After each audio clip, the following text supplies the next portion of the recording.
Assalamualaikum warahmatullahi wabarakatuh. Alhamdulillah wahda, wassalatu wassalamu ala rasulillah. Sahabat Fairy Channel rahimakumullah, saya ingin mengkisahkan kepada teman-temanku seiman tentang kisah dua sejoli yang mana mereka ini berzina di dalam Ka'bah. Kemudian setelah berzina, Allah mengutuk mereka menjadi batu. Dan yang mengherankan teman-teman, kemudian kedua patung ini dijadikan berhala, sesembahan orang-orang jahiliyah. Kita sebut kisah ini adalah kisah Ishaq dan juga Nailah. Ikhwatal iman rahimani wa rahimakumullah, yang mana kita tahu bahwa dulu di Mekah dikuasai oleh suku Jurhum di masa Nabiullah Ismail alaihissalatu wassalam. Ismail menikah dengan salah satu wanita Jurhum, kemudian diceraikan. Kemudian menikah lagi dengan salah satu putri pembesar Jurhum. Kemudian dari keturunannya sampailah kepada Rasul sallallahu alaihi wasallam. Kemudian Jurhum menguasai Baitullah Al-Haram Mekah, tapi kemudian diserang oleh kabilah Khuza'ah. Dan Khuza'ah berhasil mengalahkan suku Jurhum. Salah satu pembesar Khuza'ah adalah seseorang yang bernama Amru ibnu Luhai. Dahulu teman-teman, Mekah ini masih beragama tauhid, agama Ibrahim alaihissalam. Artinya masih menyembah Allah subhanahu wa ta'ala dan tidak menyembah berhala. Sampai ketika Khuza'ah kemudian mengalahkan Jurhum dan menguasai Mekah secara keseluruhan termasuk Baitullah Al-Haram, akhirnya kemudian Amru ibn Luhai ini melakukan safar menuju Syam. Kemudian sesampainya di Syam, maka dia kemudian mampir di sebuah tempat. Dan di tempat itu orang-orang Syam sedang menyembah berhala. Amru ibn Luhai ini heran. Kemudian Amru ibn Luhai bertanya kepada mereka orang-orang Syam, berhala yang disembah ini apa tujuannya? Maka orang-orang Syam mengatakan bahwa berhala ini tujuannya untuk mendatangkan hujan, bisa kasih anak dan banyak rezeki dan begitu seterusnya. Ketika mendengar bahwa bisa mendatangkan hujan, maka Amru ibn Luhai mengatakan, itu yang kami hajatkan di Mekah, karena kami sekarang sedang kekurangan air. Maka kemudian dia mengambil salah satu berhala yang sangat besar yang disebut dengan Hubal.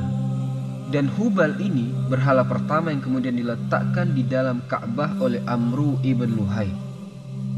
Makanya kemudian Nabi SAW mengisyaratkan dalam sebuah hadis bahwa aku melihat Amru ibn Luhai itu di neraka terburai ususnya, karena dia orang yang pertama kali merubah-rubah agama Ibrahim dari tauhid menjadi agama syirik di Jazirah Arab. Adapun kaitan kisah Ishaq dan juga Nailah, ada yang mengatakan Ishaq itu adalah Ishaq ibn Amr atau Ishaq ibn Baqa'. Ada juga yang mengatakan Nailah bintu Di'in. Ada juga yang mengatakan Nailah bintu Suhail. Keduanya berasal dari Jurhum. Ishaq ini seorang laki-laki dari Yaman yang jatuh cinta kepada Nailah, seorang wanita. Tetapi kemudian cinta mereka ini tidak disetujui. Keluarganya tidak setuju kalau Ishaq menikah dengan Nailah. Begitu juga sebaliknya, kabilah Nailah juga tidak setuju kalau menikah dengan Ishaq karena alasan tertentu. Akhirnya kemudian, karena sudah saling mencintai Ishaq dan Nailah ini teman-teman, mereka berdua pun menjalin hubungan diam-diam. Hubungan yang tidak diketahui kedua keluarga mereka. Kemudian keduanya berjanji melakukan ibadah haji dari Yaman menuju Mekah. Maka berangkatlah keduanya dari suku Jurhum ini, dari tempat dia menuju Mekah. Ketika sampai di Mekah, keduanya pun bertemu dan melaksanakan haji. Tetapi kemudian ketika saat tidak ada jamaah haji, artinya lagi kosong, tidak ada orang yang tawaf, maka keduanya masuk ke dalam Ka'bah.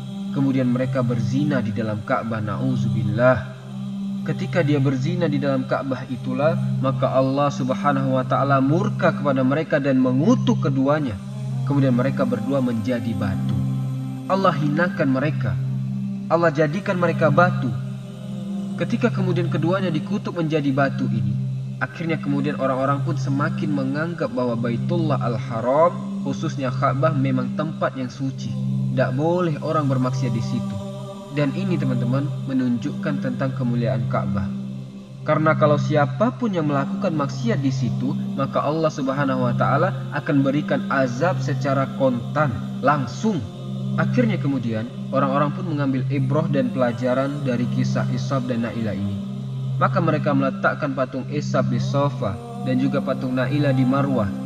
Tujuannya supaya orang lihat bahwa siapapun yang melakukan kejahatan di sekitar haram, maka nasibnya akan sama dengan Ishaq dan Na'ilah, akan dikutuk menjadi batu.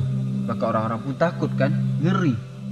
Tapi kemudian seiring berjalannya waktu, ketika syarat tauhid hilang sedikit demi sedikit di Jazirah Arab, karena memang Jurhum sudah tidak berkuasa lagi dan dikuasai oleh Khuza'ah. Sementara Khuza'ah ini dipimpin oleh Amru ibn Luhai. Dan Amru atau Amr ibn Luhai ini seseorang yang pertama kali merubah agama tauhid menjadi agama syirik. Dan dia yang pertama kali meletakkan Hubal di Ka'bah.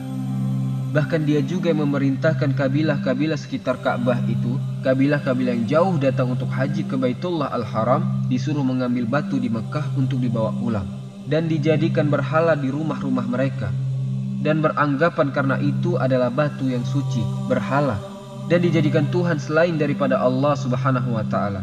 Ikhwatal iman rahimani wa rahimakumullah. Lambat laun yang tadinya Ishaq itu dijadikan ibrah dan pelajaran bagi siapa yang melakukan kemungkaran di sekitar haram akan dikutuk menjadi batu, malah kemudian oleh Amru ibn Luhai ini orang-orang disuruh untuk menyembah Ishaq dan juga Na'ilah, na'udzubillah. Bahkan sebagian mereka ada yang menciumnya, sebagian mereka ada yang mengusapnya, sebagian mereka ada yang bernazar menyembelih di situ agar dapat berkah. Subhanallah, ini kesyirikan yang luar biasa. Akhirnya kemudian bangsa Arab pun lambat laun kemudian menyembah patung Ishaq yang ada di Safa dan juga Na'ilah yang ditenggerkan di Marwah. Dan ini menunjukkan kejahilan orang-orang jahiliyah. Maka wajar zaman itu disebut zaman kebodohan, zaman jahiliyah, karena jahil, tidak paham kalau itu sebuah kejahilan. Akhirnya kemudian setelah Nabi SAW diutus menjadi Nabi dan Rasul, kemudian Nabi SAW 13 tahun di kota Mekah berdakwah, kemudian hijrah ke Madinah 10 tahun, maka ketika kaum muslimin sudah menyebar di sana sini, akhirnya kemudian Nabi pun berencana untuk melakukan pembebasan kota Mekah yang disebut dengan Fathul Mekah. Maka Rasul pun saat itu membawa pasukan yang banyak, kemudian berhasil membebaskan kota Mekah. Sehingga Allah Subhanahu wa ta'ala firmankan, "Idza jaa nasrullahi wal fath."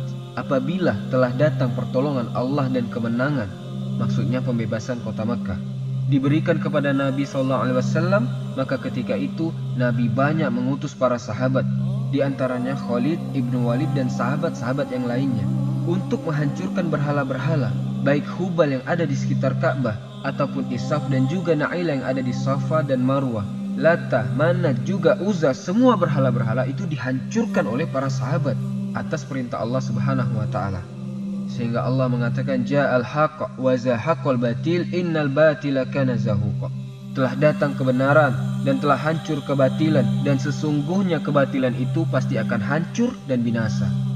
Kemudian Nabi SAW berhasil menghancurkan seluruh berhala di sekitar Ka'bah, di sekitar Safa dan Marwah, termasuk juga berhala Ishaq dan juga Na'ilah. Dari sini teman-teman, banyak pelajaran yang bisa kita petik. Di antaranya bahwa Mekah ataupun Ka'bah memiliki keistimewaan, keagungan, yang siapapun hendak merendahkannya, maka Allah Subhanahu wa ta'ala akan binasakan. Lihat bagaimana pasukan gajah yang dipimpin oleh Abrahatul Asraf dihancurkan oleh Allah Subhanahu wa ta'ala karena hendak menghina Ka'bah dan merobohkannya. Sehingga Allah Subhanahu wa ta'ala abadikan di dalam surah Fil, Alam taro kaifa fa'ala rabbuka bi ashabil fil. Tidakkah kau lihat bagaimana Allah Subhanahu wa ta'ala menghancurkan pasukan bergajah yang dipimpin oleh Abrahatu ibn Asraf. Semoga kisah ini bermanfaat. Subhanakallahumma wa bihamdika asyhadu an la ilaha illa anta astaghfiruka wa atubu ilaik. Allahu ta'ala alam. Assalamualaikum warahmatullahi wabarakatuh.